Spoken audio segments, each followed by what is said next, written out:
Tout le monde les amis, c'est Planète Park, j'espère que vous allez bien. Aujourd'hui on se retrouve donc pour la suite de la fanfiction Fortnite, centrée cette fois-ci sur la suite bien évidemment de la saison 2 et le début de la saison 3. Aujourd'hui on va faire seulement les 10 premiers chapitres, parce qu'en tout je crois qu'il y en a 41, 42 dans mes souvenirs. Donc si je fais 41, 42 chapitres dans cette vidéo, autant dire qu'elle va durer 2 heures. Hein. Donc c'est parti, aujourd'hui c'est 10 chapitres seulement, et 10 chapitres par vidéo pour la suite de cette fanfiction. Le silence avait enfin remplacé le chaos. 3 semaines s'étaient écoulées depuis la bataille contre le voyageur noir. L'île n'était plus la même. Les habitants avaient survécu à l'invasion du néant, mais chacun savait que leur monde avait changé à jamais. Les rues reconstruites côtoyaient désormais des paysages impossibles. Là où se trouvait autrefois un simple parc, s'étendait maintenant une immense forêt aux arbres cristallins dont les feuilles diffusaient une douce lumière bleutée pendant la nuit. Plus loin, un quartier entier restait prisonnier d'un hiver éternel. La neige ne fondait jamais, et un vent glacé soufflait continuellement entre les bâtiments figés dans la glace. À l'ouest de la ville, des fragments d'autres réalités avaient fusionné avec l'île. Des montagnes inconnues, des ruines venues d'un autre monde, et même des morceaux de terre flottante défiaient toutes les lois de la physique. Au-dessus de cette nouvelle réalité, planait le point zéro. Suspendu dans le ciel comme un second soleil, il brillait d'une lumière bleue paisible. Contrairement aux semaines précédentes, il ne semblait plus instable. Son énergie traversait lentement toute la ville, stabilisant les failles ouvertes pendant la guerre contre le néant. Pourtant, chaque scientifique de la Fondation et des 7 le savait, le point zéro n'était jamais réellement calme. Il attendait, il observait. Dans leur nouveau quartier général, construit autour des ruines de la d'une cathédrale, les équipes de la Fondation travaillaient sans relâche. Des dizaines d'écrans analysaient la moindre variation énergétique. Des drones parcouraient chaque nouvelle région de l'île afin d'établir des cartes fiables. Jones passait ses journées à comparer les anciennes cartes de la ville avec les nouvelles. Le résultat était toujours le même. Rien ne correspondait. « Cette rue n'existait pas hier », murmura-t-il devant un hologramme. Un scientifique hoche la tête. Les frontières entre les réalités continuent de bouger. Lentement, mais elles bougent encore. On a peut-être gagné contre le voyageur noir, mais notre travail ne fait que commencer. Non loin de là, la Fondation observait silencieusement le point zéro depuis une immense baie vitrée. Il connaissait cette énergie mieux que quiconque, pourtant quelque chose le dérangeait. Une impression qu'il n'arrivait pas à expliquer, comme si le point zéro retenait volontairement une information. Le boucleur entra dans la salle de commandement. Depuis la bataille finale, le fragment qui portait dans sa poitrine avait profondément changé. Il ne brûlait plus, il ne lui faisait plus mal, mais il réagissait chaque fois, parfois sans prévenir, comme s'il communiquait avec lui quelque chose d'invisible. La Fondation se tourna vers lui. Toujours ses rêves. Le boucleur resta silencieux quelques instants. Toutes les nuits, les mêmes, toujours. Il inspira profondément. Je vois un désert rouge, un ciel rempli d'étoiles que je n'ai jamais vues. Puis quelqu'un s'avance vers moi. Je ne distingue jamais son visage. Il me regarde, puis il dit toujours la même phrase. Jones leva les yeux. Laquelle ? Le boucleur répondit lentement. La première reviendra. Prépare le point zéro.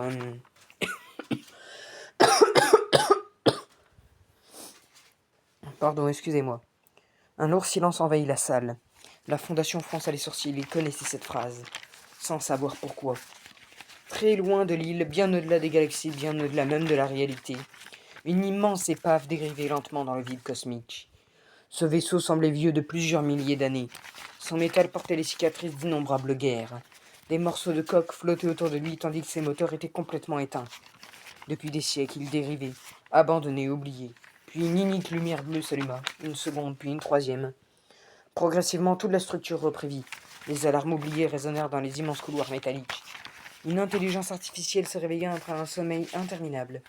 Réactivation des systèmes, vérification des archives, analyse du multivers. Les écrans poussiéreux s'illuminèrent. Des milliers de réalités apparurent sous forme de points lumineux. Certaines étaient éteintes, d'autres avaient disparu. D'autres encore semblaient avoir été entièrement dévorées. Puis une seule réalité brilla plus intensément que toutes les autres. Notre île. L'ordinateur lança immédiatement une analyse. Point zéro détecté. Niveau de stabilité 99,98%. Activité du néant résiduelle. Protocole du visiteur activé.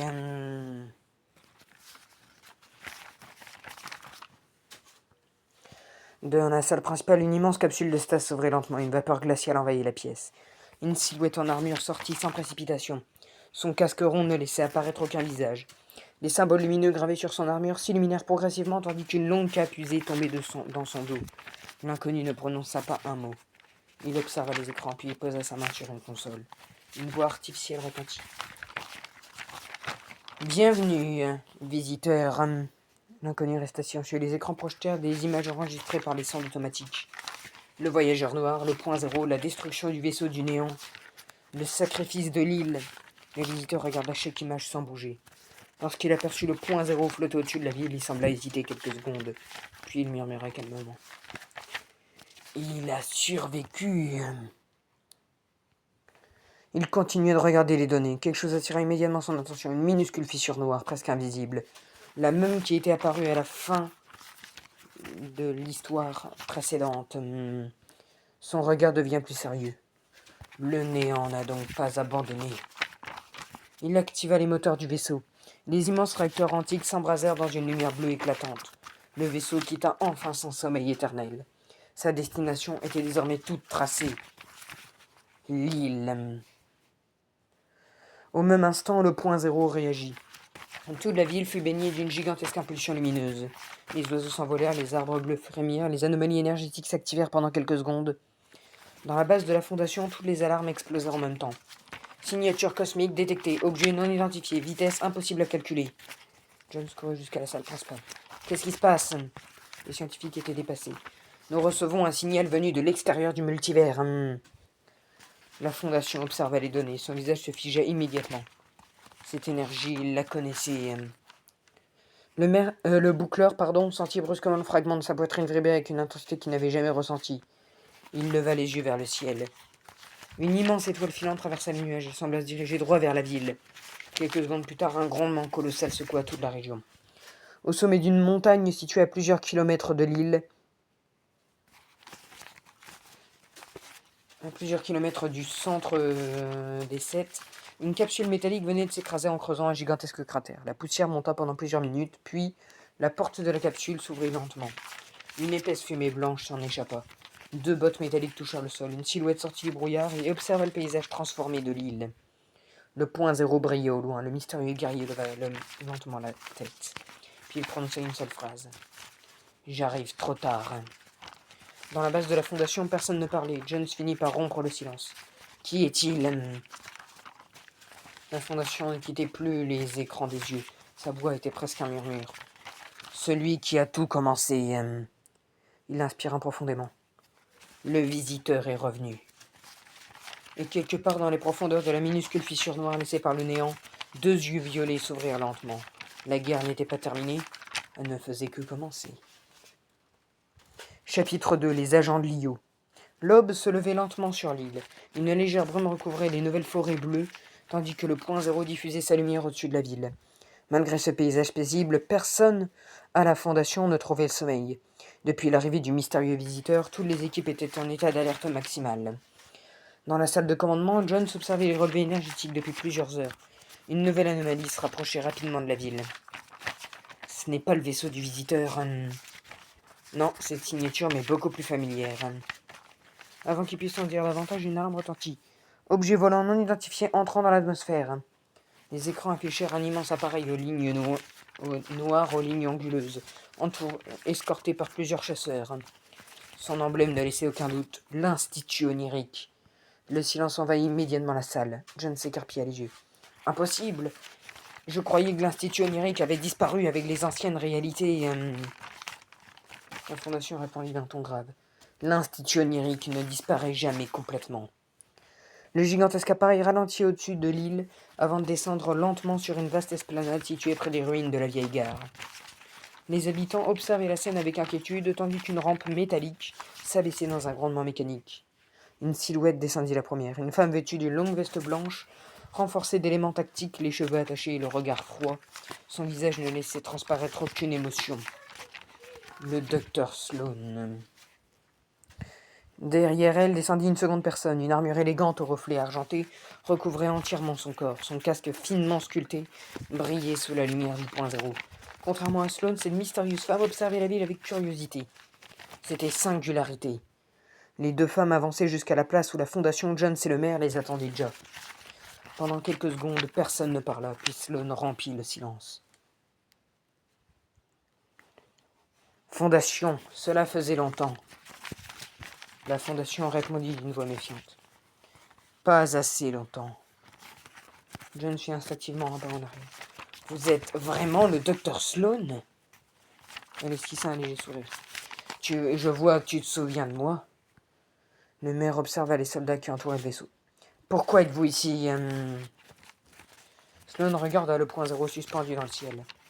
Parce que vous avez réussi quelque chose d'impossible. Elle désigna l'orbe lumineux. Vous avez stabilisé le point zéro.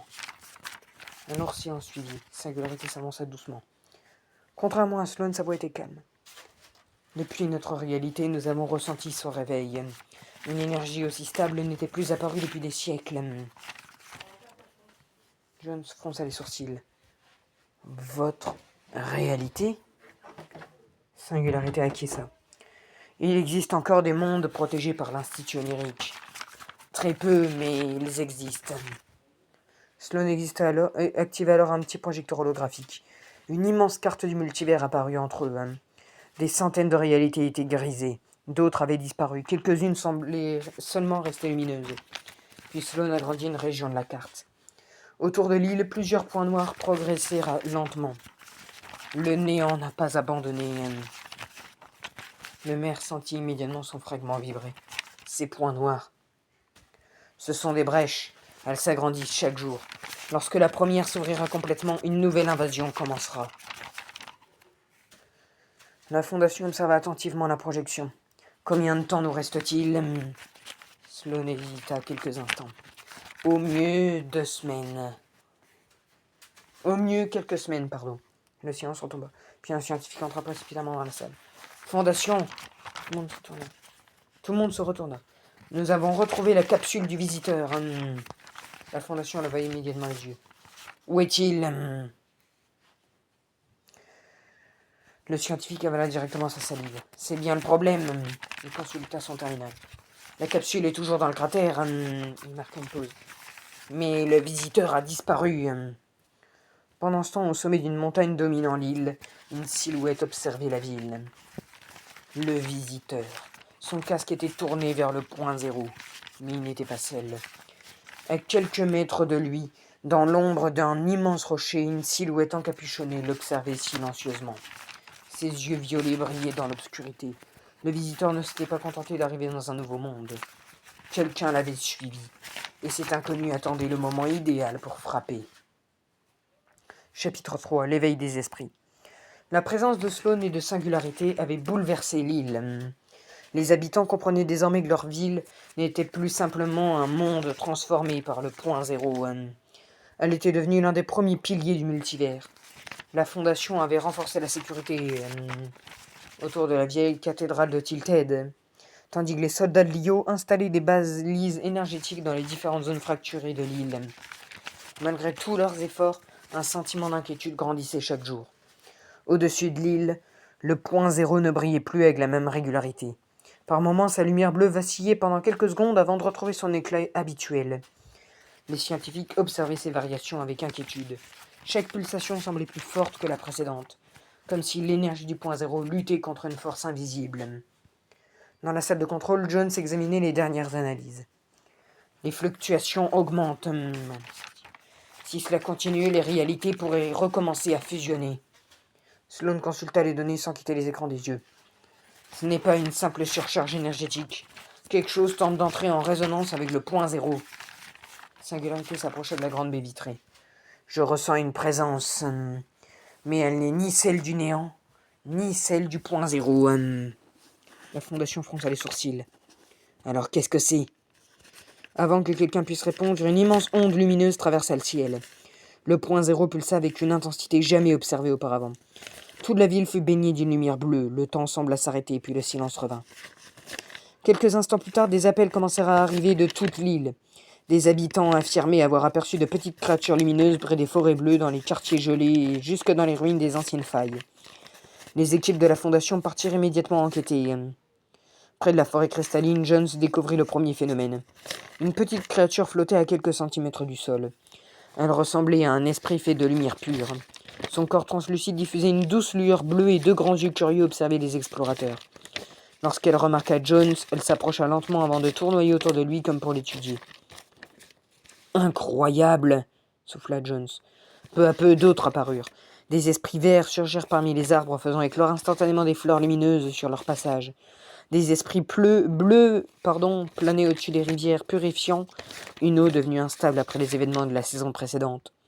Enfin, dans les anciennes zones violettes, des esprits dorés apparurent pour refermer les plus petites fissures de la réalité. Singularité s'agenouilla devant l'un d'eux. La petite créature posa timidement sa patte lumineuse contre son corps métallique afin de pousser un léger chant cristallin. « Ils ne sont pas hostiles, dit-elle avec un sourire. Ils cherchent à réparer ce qui a été brisé. Sloane resta cependant prudente. Ou ils veulent simplement gagner notre confiance. La Fondation observait les esprits pendant de longues minutes. Non, je crois qu'ils sont liés au point zéro. À cet instant, l'un des esprits s'envola brusquement vers le ciel. Tous les autres l'imitèrent. Des centaines de petites lumières s'élevèrent au-dessus de Quimper avant de tourner autour du point zéro dans une immense spirale lumineuse. La sphère retrouva alors une stabilité parfaite. Les scientifiques applaudirent. Les fluctuations diminuent, l'énergie redevient stable. Pendant quelques heures, tout sembla redevenir normal. Mais au sommet des montagnes qui dominaient l'île, le visiteur observait lui aussi le spectacle. Les petits esprits tournoyaient autour de lui sans montrer la moindre peur. L'un d'eux se posa même sur son épaule. Non.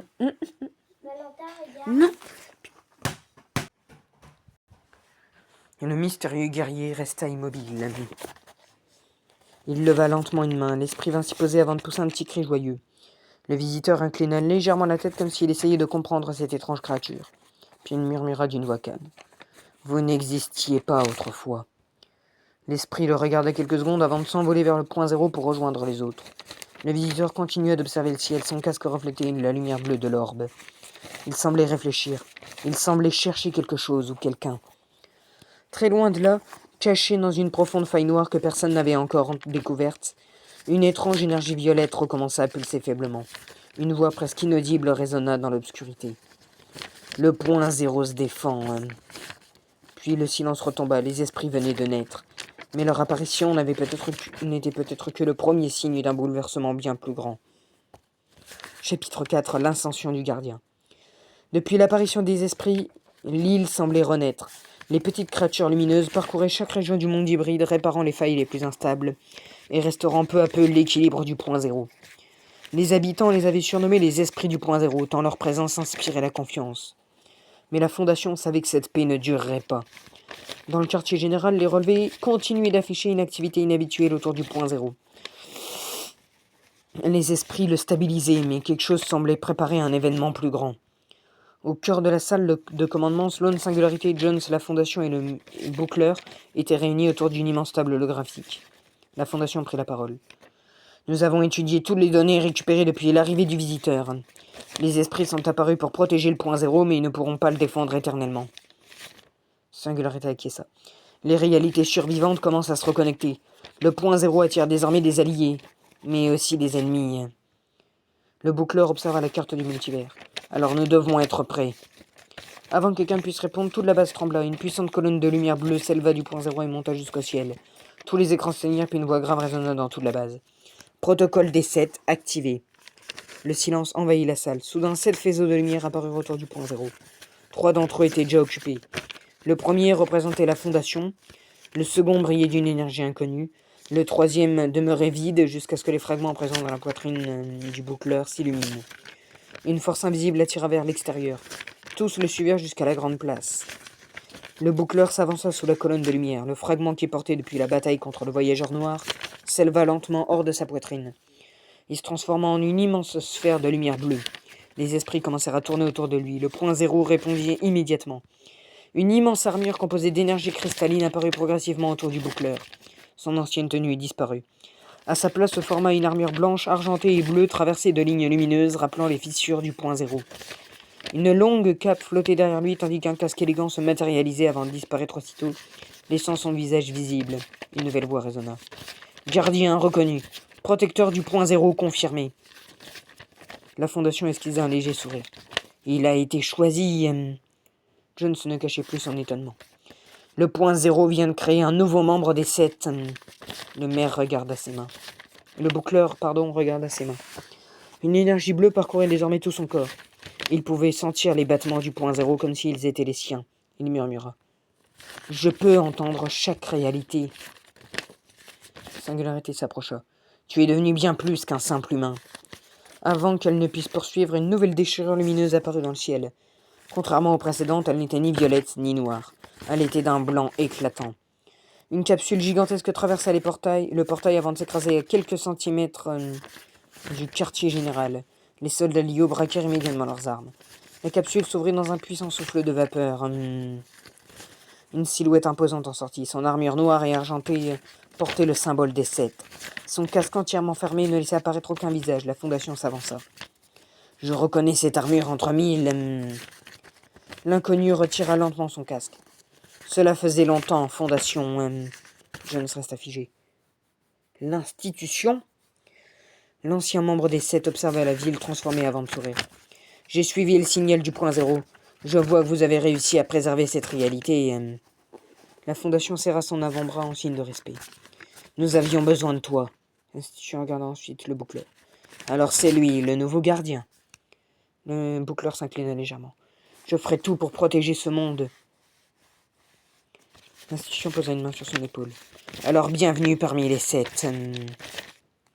Au même instant, 4 faisceaux lumineux brillèrent autour du point zéro. Les symboles de la Fondation, de l'Institution et du gardien s'illuminèrent. 3 autres demeuraient encore vides. La voix mystérieuse résonna une dernière fois. 4 des 7 sont réunis. Les 3 derniers doivent être retrouvés. Très loin de l'île, dans les profondeurs de l'espace, 3 faibles balises commencèrent simultanément à émettre un signal. Comme si leurs propriétaires venaient eux aussi d'entendre l'appel du point zéro. Les 7 se reformaient, et ce n'était que le début. Chapitre 5, la clé perdue. Le signal envoyé par le point zéro continuait de traverser le multivers. Depuis l'arrivée de l'institution, les 7 avaient commencé à reconstruire leur alliance. Pourtant, malgré la présence de la Fondation, de l'institution et du nouveau gardien, le point zéro demeurait instable. Les esprits continuaient de tournoyer autour, nuit et jour, ralentissant les fluctuations, mais ils ne pouvaient pas les empêcher complètement. Chaque heure, une nouvelle onde d'énergie traversait l'île. Les arbres de la forêt bleue changeaient parfois de place. Les quartiers gelés voyaient apparaître de nouvelles crevasses. Dans les zones violettes, de petites failles s'ouvraient avant de disparaître quelques secondes plus tard. La réalité résistait, mais elle souffrait. Dans le quartier général des 7, Sloan observait les dernières analyses. Les esprits nous font gagner du temps. Mais le point zéro perd lentement son équilibre. Si rien ne change, il finira par se fracturer une nouvelle fois. Jones leva les yeux de son terminal. Pourtant, nous sommes déjà 4 des 7. La Fondation resta silencieuse. Puis il activa une ancienne archive cryptée. L'hologramme d'un immense symbole des 7 apparut au centre de la pièce. Au milieu de ce symbole brillait une silhouette sans nom, ni homme ni femme, simplement une forme lumineuse.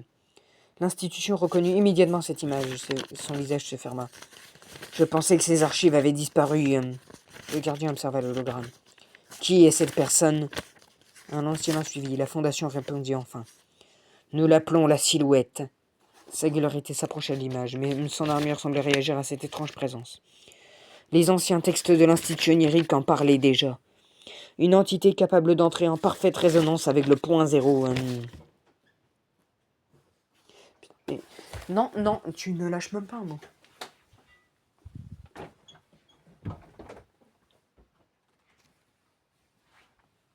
Pardon, excusez-moi. Sloan poursuivit. Ce n'est ni un membre des 7, ni un agent de Lio, ni une créature du néant. Elle regarda chacun des membres de l'équipe. C'est quelque chose d'unique. Jones fronça les sourcils. Et pourquoi est-elle si importante? La Fondation fixa l'hologramme. Parce que selon toutes les archives que nous avons retrouvées, la Silhouette est la seule capable de rendre au point zéro son équilibre parfait. Le silence tomba sur la salle. Le gardien sentit immédiatement le fragment dans son armure vibrer, comme si le point zéro confirmait ses paroles. À cet instant, tous les esprits présents dans la base s'envolèrent simultanément vers le ciel. Ils forment une nouvelle immense spirale autour du point zéro, puis ils s'arrêtèrent. Tous regardaient dans une seule direction, les montagnes situées au nord de l'île. Le visiteur qui observait la scène depuis plusieurs jours leva lentement la tête. Lui aussi avait ressenti cet étrange appel. Au loin, une faible lueur blanche venait d'apparaître au sommet d'un ancien pic rocheux. Sans un mot, il se mit aux marches. Dans le même temps, la Fondation décida de former une expédition. Le gardien, John Singularité, l'institution et plusieurs soldats de l'IO accompagneraient le groupe. Sloane, elle, resterait au quartier général pour surveiller le point zéro. Avant leur départ, elle leur adressa un dernier avertissement. Si les archives disent vrai, la silhouette est notre ultime espoir. Elle marqua une pause. Mais souvenez-vous d'une chose. Elle observa les fluctuations du point zéro. La trouver ne signifie pas que le point zéro sera sauvé. Tous acquiescèrent. L'expédition quitta la ville avant le lever du soleil. Les esprits ouvraient la marche, volant au-dessus des arbres comme s'ils connaissaient déjà le chemin. Très loin devant eux, sur le sommet d'une montagne oubliée, une silhouette entièrement enveloppée d'une lumière blanche observait silencieusement l'horizon. Impossible de distinguer son visage, impossible de savoir si elle était humaine. Elle leva lentement une main vers le point zéro. Celle-ci répondit par une puissante pulsation bleue qui fit trembler toute la région. Puis la mystérieuse silhouette disparut dans un éclat de lumière. La quête de la clé du point zéro venait de commencer. Chapitre 6. Un ancien agent de l'IO connaît toute la vérité. L'expédition des 7 progressait depuis plusieurs jours à travers les terres sauvages de l'île. Plus il s'éloignait de la ville, plus le monde semblait devenir étrange. Les montagnes paraissaient vivantes, les rivières changeaient parfois de direction sans aucune explication, et les esprits du point zéro guidaient continuellement le groupe en volant quelques mètres devant eux. Le gardien ressentait chaque variation de l'énergie du point zéro grâce à un fragment qui faisait désormais partie de son armure. Il pouvait sentir les pulsations de la sphère jusque dans son esprit, comme si elle cherchait à lui transmettre un message qu'il ne parvenait pas encore à comprendre. Pendant ce temps, le visiteur poursuivait lui aussi sa route, toujours seul, toujours silencieux, observant les mêmes phénomènes que les autres sans jamais intervenir. Donc, vous savez quoi, les gars? Maintenant, vous allez plus m'entendre. Vous allez juste voir. Et bien sûr, vous mettez en pause.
Ultime chapitre de cet épisode, les gars, la trahison d'Amy.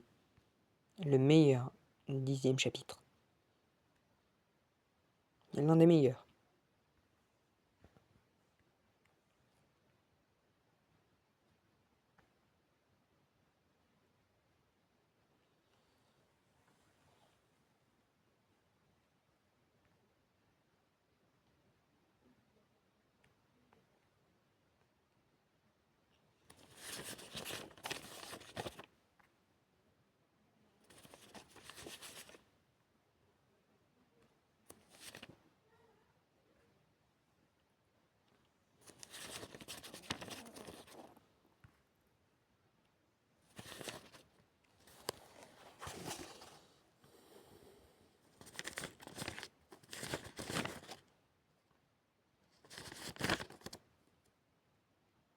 Ciao ciao.